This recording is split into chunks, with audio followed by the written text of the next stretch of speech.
मंदिर आज तुम जोग्राफी भूगोल पढ़ाइबा आज ये मोर द्वितीय कालांश मु आर क्लास पूर्व क्लास रे पढ़ाई वायु प्रवाह उपरे किछि बुझी तर किंतु वायु मुख्यतः 40 श्रेणी विभक्त वायु नियत वायु सामयिक वायु स्थानीय वायु और आकस्मिक वायु प्रवाह तार पुणी अच्छी नियत वायु वाणिज्य वायु पश्चिमा वायु मेरु वायु सामयिक वायु अच्छी समुद्र वायु स्थल वायु मौसमी वायु स्थानीय वायु अच्छी लू चिनुक काल बैशाखी आकस्मिक वायु अच्छी बातावर्त आउ प्रत्येक बातावर्त आज आम से गुड़िक विषय पढ़ा वाणिज्य वायु विभिन्न वायु संपर्क में आज आम जान वाणिज्य वायु ये उपक्रांतीय घूर्णिचाप वलय निरक्ष लघुचाप वलय को प्रवाहित वायु को वाणिज्य वायु तार अन्य नाम गोटे अच्छी आयन वायु कहुए वाणिज्य वायु जहाँ तार अन्य नाम आयन वायु उत्तर गोलार्ध उत्तर पूर्व दिगरु प्रवाहित होइतिबारु यार नाम उत्तर पूर्व आयन वायु एवं दक्षिण गोलार्ध दक्षिण पूर्व दिगरु प्रवाहित होइतिबारु दक्षिण पूर्व आयन वायु कहुए पश्चिमा वायु उभय गोलार्धर उपक्रांतीय घूर्णिचाप वलयरु उपमेरु देशीय लघुचाप वलय को प्रवाहित होइताय ओलट टाइप उत्तर गोलार्ध दक्षिण पश्चिम और दक्षिण गोलार्ध उत्तर पश्चिम दिगरु प्रवाहित हुए मेरु वायु कोडा कहै ना मेरु वायु उभय गोलार्धर मेरु देशीय घूर्णिचाप वलय उपमेरु देशीय लघुचाप वलय को प्रवाहित हुए एही वायु उत्तर गोलार्ध उत्तर पूर्व दिगरु और दक्षिण गोलार्ध दक्षिण पूर्व दिगरु प्रवाहित होइता तबे हमर अछि सामयिक वायु प्रवाह बोलना तार समुद्र वायु स्थल वायु दक्षिण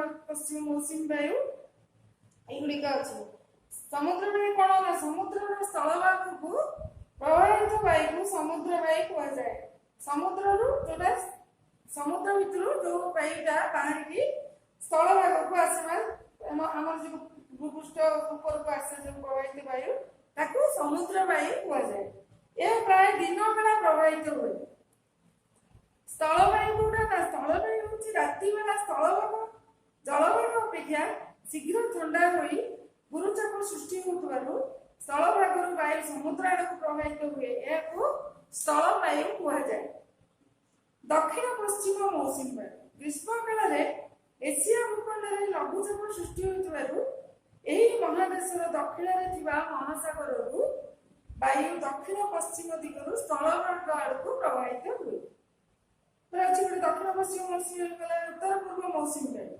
शीत ऋतु में जलभाग उपरे लघुचाप और स्थल भाग उपरे सृष्टि होने जो स्थल भाग शुष्क वायु उत्तर पूर्व दिगरु प्रवाहित होता है उत्तर पूर्व मौसमी वायु कहुए स्थानीय वायु को गुड़िक ना लू चिनुक आउ काल बैशाखी लू कौन ना ग्रीष्म काल गांगेय समतल अंचल प्रवाहित अति उष्ण और शुष्क प्रवाह को लू नाम परिचित लू वायु कहते ग्रीष्म दिन से केवल गांगेय समतल अंचल प्रवाहित उष्ण वायु व शुष्क वायु प्रवाह को लू कहुए काल बैशाखी ग्रीष्म ऋतु अपराह्न दिखा आसाम पश्चिम बंग उत्तर ओडिशा प्रवाहित अति उष्ण वायु प्रभाव में होता घड़घड़ी सह वृष्टिपात को काल बैशाखी कहुए गोटे अच्छे चिनुकटा कौन ना रॉकी पार्वत्य अंचल शीत काल प्रवाहित उष्ण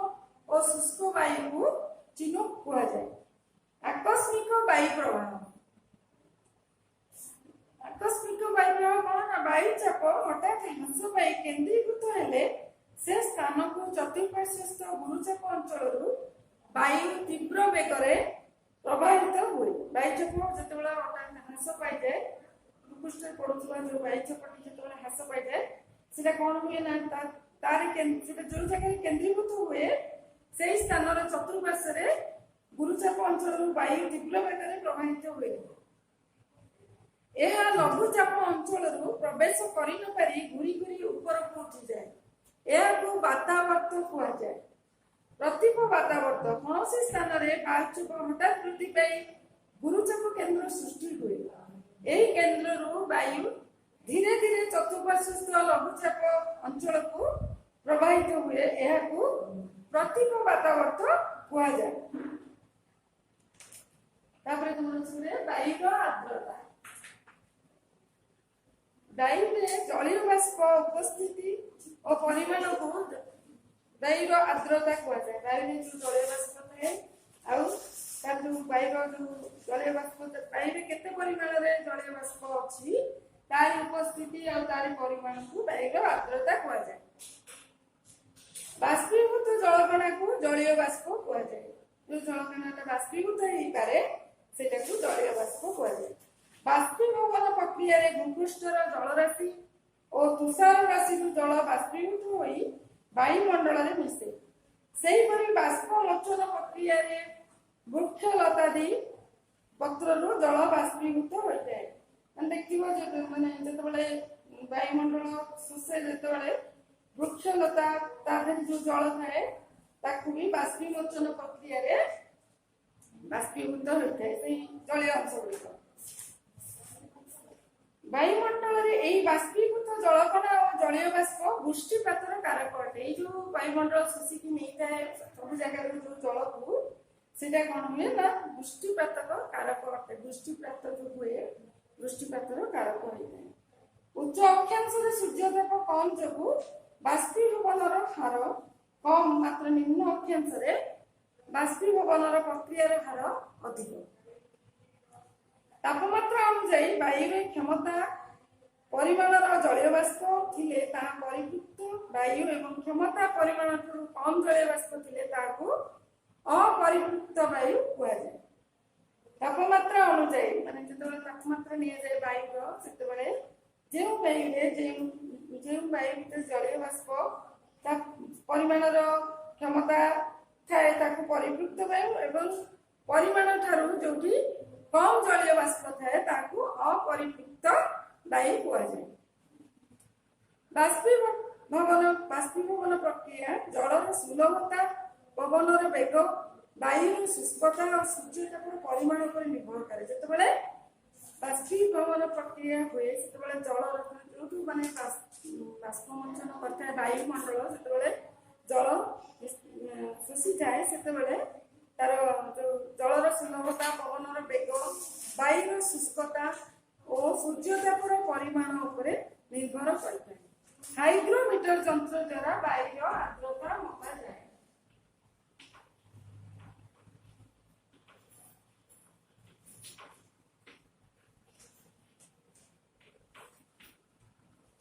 हाइग्रोमीटर यंत्र द्वारा वायुर आर्द्रता मापा जाए। घनीभवन प्रक्रिया रे जलीय बाष्प गैसीय अवस्था तरल बा कठिन अवस्था को फेरी आसे। तो घनीभवन प्रक्रिया रे जलीय बाष्पटी जो जल जो पवन मान वायुमंडल जो जल शोषि जाए सेटा गैसीय अवस्था तरल बा कठिन अवस्था को फेरी आसे। शिशिरांक तापमात्रा ठारू घनीभवन प्रक्रिया आरंभ हुई फल काकर कुहुड़ी मेघ आदि सृष्टि हुए। शिशिर जो पड़थिबो से देखियो तापमात्रा तार जो तापमात्रा सेटा घनीभवन प्रक्रिया रे आरंभ हुए फल काकर कुहुड़ी मेघ आदि सृष्टि हुए। जो तापमात्रा रे जलीय बाष्प क्षुद्र क्षुद्र जलकणा रे परिणत हुए ताहाकू शिशिरांक कुआ जाए। जो तापमात्रा रे जलीय बाष्प क्षुद्र क्षुद्र जलकणा रे परिणत हुए ताहाकू शिशिरांक कुआ जाए। घनीभवनर प्ररूप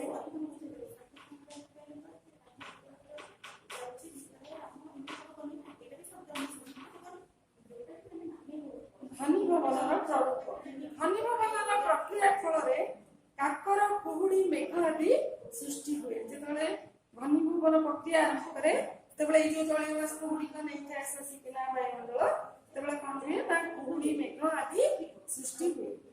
काकर विषय जाने शीत राति और हेमंत ऋतु वायुर तापमात्रा शिशिरांक तलक खसी आसिले वायु थिबा जलीय बाष्प घनीभूत होई क्षुद्र क्षुद्र जलकणा रे परिणत होइଥାଏ। एहा शीतल पदार्थ बा घास पत्र रे काकर रूपे लागि हम देखिथिबो। शीत ऋतु बा हेमंत ऋतु रे शीत ऋतु और हेमंत ऋतु रे वायुर तापमात्रा ବାୟୁର ଯେ ତାପମାତ୍ରାଟା ସେଟା ଶିଶିରାଙ୍କ ତଳକୁ ଖସି ଆସିଥାଏ, ଯାହା ଫଳରେ ବାୟୁରେ ଥିବା ଜଳୀୟ ବାଷ୍ପ ଘନୀଭୂତ ହୋଇ ଛୋଟ ଛୋଟ ଜଳକଣାରେ ପରିଣତ ହୋଇଥାଏ। ଏହା ଶୀତଳ ପଦାର୍ଥ ବା ଘାସ ଉପରେ କାକର ରୂପରେ ଲାଗି ରହିଥାଏ। କୁହୁଡ଼ି ବିଷୟରେ ଜାଣିବା। ଶୀତ ଋତୁରେ ଶୀତଳ ଭୂପୃଷ୍ଠକୁ ଲାଗିଥିବା ବାୟୁମଣ୍ଡଳ ଥଣ୍ଡା ହୋଇ ଶିଶିରାଙ୍କ ତଳକୁ ଖସି ଆସିଲେ ବାୟୁରେ ଥିବା ଜଳୀୟ ବାଷ୍ପ ଘନୀଭୂତ ହୁଏ। ଏହା ଧୂଳିକଣାକୁ ଆଶ୍ରୟ କରି ଭୂପୃଷ୍ଠର ଅଳ୍ପ ଉଚ୍ଚତାରେ ଭାସି ବୁଲିଲେ ଏହାକୁ କୁହୁଡ଼ି କୁହାଯାଏ। ଦେଖିଥିବ ଶୀତ ଦିନରେ ସକାଳେ ଉଠିଲା ବେଳକୁ ଚାରିଆଡେ ଧୂଆଁଳିଆ ଦେଖାଯାଉଥାଏ, ସେଟାକୁ ଆମେ କୁହୁଡ଼ି କହୁ। ସେଟା କିପରି ହେଇଥାଏ ନା ଭୂପୃଷ୍ଠକୁ ଲାଗିଥିବା ବାୟୁମଣ୍ଡଳ ଥଣ୍ଡା ହୋଇ ଶିଶିରାଙ୍କ ତଳକୁ ଖସି ଆସିଲେ ବାୟୁରେ ଥିବା ଜଳୀୟ ବାଷ୍ପ ଘନୀଭୂତ ହୁଏ। ଏହା ଧୂଳିକଣାକୁ ଆଶ୍ରୟ କରି, ଯୋଉ ଧୂଳିକଣା ଶୀତ ଦିନେ ଯୋଉ ଡଷ୍ଟ ଇଏଟା ବେଶୀ ଥାଏ, ତାରି ଭୂପୃଷ୍ଠ ଅଳ୍ପ ଉଚ୍ଚତାରେ ଭାସି ବୁଲିଲେ ଏହାକୁ କୁହୁଡ଼ି କୁହାଯାଏ। ଆଚ୍ଛା ପିଲାମାନେ ଦେଖିବା କୁହୁଡ଼ିର ପ୍ରକାର ଭେଦ।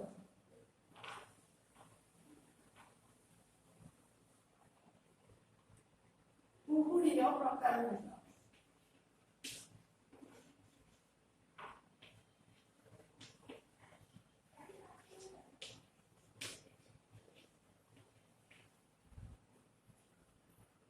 କୁହୁଡ଼ିର ପ୍ରକାର ଭିତରେ ଅଛି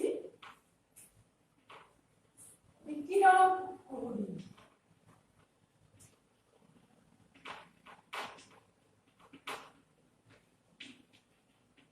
ତିନି ପ୍ରକାର।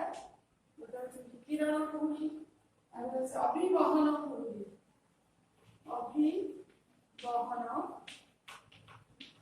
କୁହୁଡ଼ି,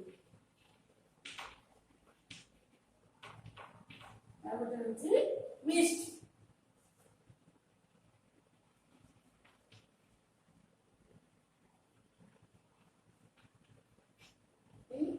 ବିକିରଣ କୁହୁଡ଼ି, ଅଭିବହନ କୁହୁଡ଼ି ଆଉ ମିଷ୍ଟ। ମେଘ ଆକାଶରେ ଭାସମାନ ଅବସ୍ଥାରେ ଥିବା ଜଳକଣା ଓ ତୁଷାର କଣାର ସମାହାରକୁ ମେଘ କୁହାଯାଏ। ମେଘ କଣ କାହାକୁ କୁହାଯାଏ ନା ଆକାଶରେ ଭାସମାନ ଅବସ୍ଥାରେ ଥିବା ଜଳକଣା ଓ ତୁଷାର କଣାର ସମାହାରକୁ ମେଘ କୁହାଯାଏ। ମେଘର ପ୍ରକାର ଭେଦ।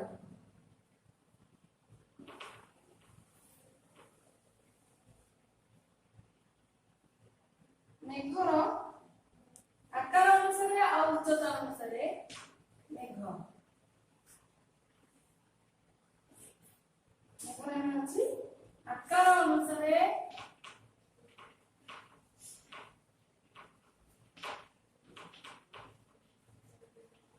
ଆଉ ଉଚ୍ଚତା ଅନୁସାରେ।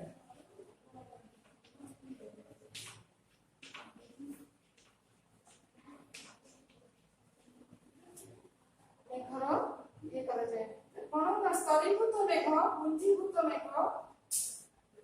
ଆକାର ଅନୁସାରେ ଆମେ ମେଘର ସ୍ତରୀଭୂତ ମେଘ, ପୁଞ୍ଜୀଭୂତ ମେଘ ଦେଇଛୁ। ସ୍ତରୀଭୂତ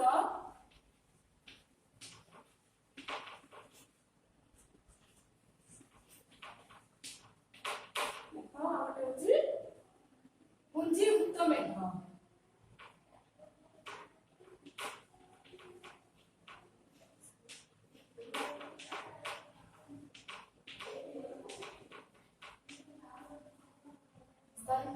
ଆକାର ଅନୁସାରେ ସ୍ତରୀଭୂତ ମେଘ ଆଉ ପୁଞ୍ଜୀଭୂତ ମେଘ। ଆଉ ଉଚ୍ଚତା ଭିତରେ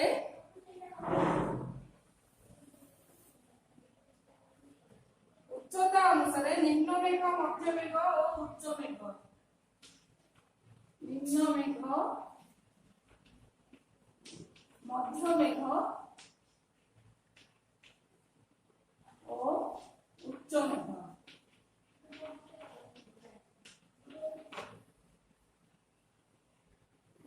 স্তরীভূত মেঘ কোন হয় না পতলা জলকণা কম থাকে। স্তরীভূত মেঘরে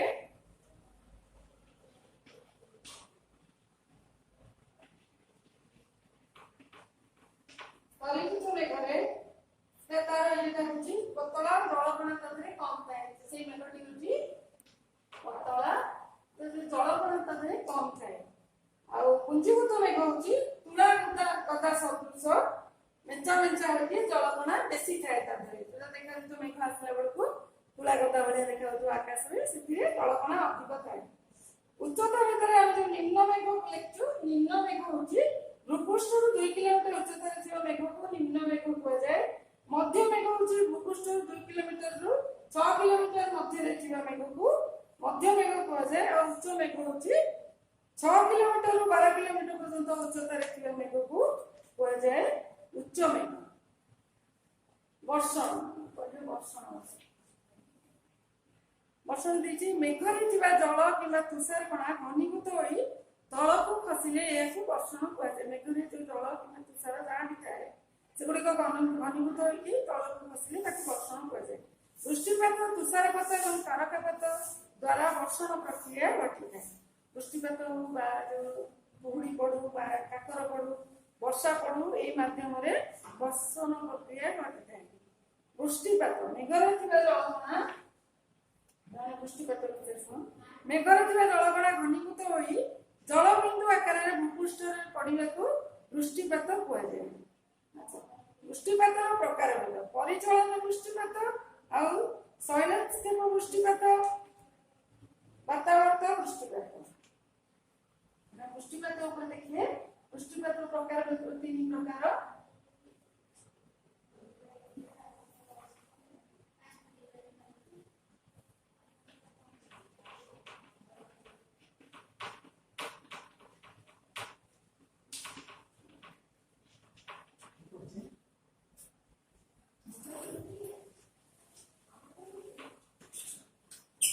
वृष्टिपात 3 प्रकार कौन परिचालन वृष्टिपात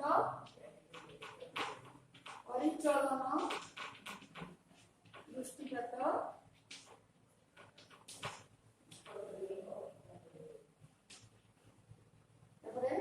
शैलक्षेप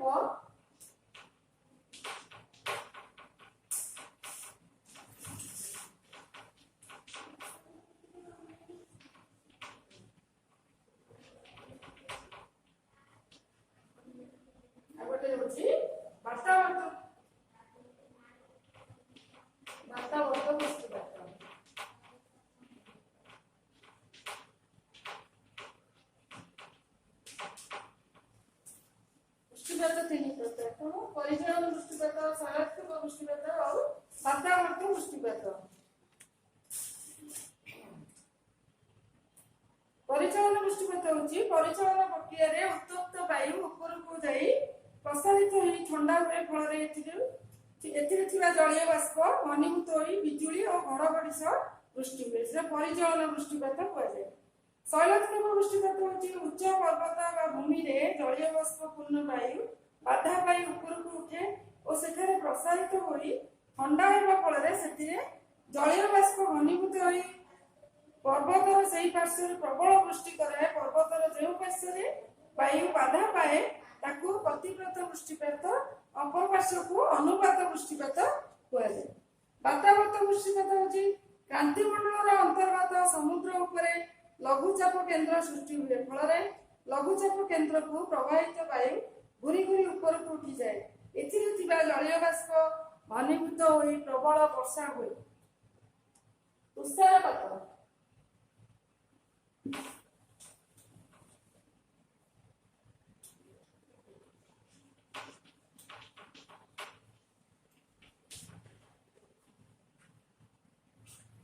गोटे अच्छी कुआपथर वृष्टि।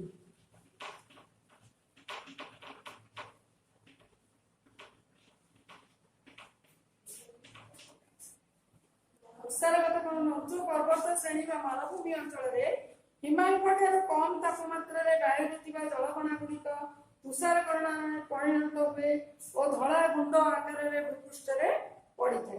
कुआपथर वृष्टि कौन ना उत्तप्त वायु स्रोत ऊर्ध्वगति जो मेघ हुए और यह अति ऊपर को उठीगले जलकणा और तुषारकणा जमाटा बांधी छोट बड़ बरफ खंड परिणत होगी वृष्टिपात सह भूपृष्ठ पड़े बेले देखो कुआपथर पड़े वर्षा बेले तार प्रक्रियाकरण उत्तप्त वायु स्रोत ऊर्ध्वगति जो मेघ हुए और यह अति ऊपर को उठीगले जलकणा और तुषारकणा जमाटा बांधी छोट बड़ बरफ खंड परिणत हुई वृष्टिपात सह पृथ्वी पृष्ठ ପୃଷ୍ଠରେ ଭୂପୃଷ୍ଠରେ ପଡେ ଏହାକୁ କୁଆପଥର ବୃଷ୍ଟି କହନ୍ତି। କ୍ରାନ୍ତି ମଣ୍ଡଳୀୟ ଅଞ୍ଚଳରେ ଖରା ଦିନେ ଅପରାହ୍ନରେ ଏହି କୁଆପଥର ବୃଷ୍ଟି ହୋଇଥାଏ। ଏମାନେ ତମର ବାୟୁମଣ୍ଡଳ ବିଷୟଟି ସରିଲା। କିଛି ହୋମୱାର୍କ ଦଉଛି ଖାତାରେ କରିବ।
नंबर चिनुक काहाको कुहाଯାଏ? चिनुक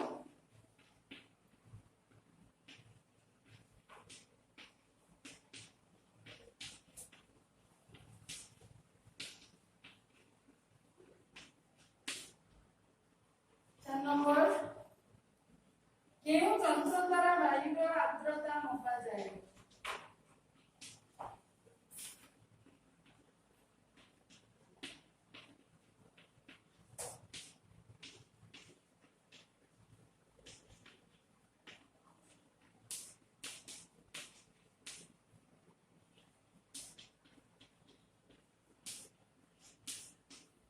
पांच नंबर बाष्पोमोचन प्रक्रिया काहाको कुहाଯାଏ?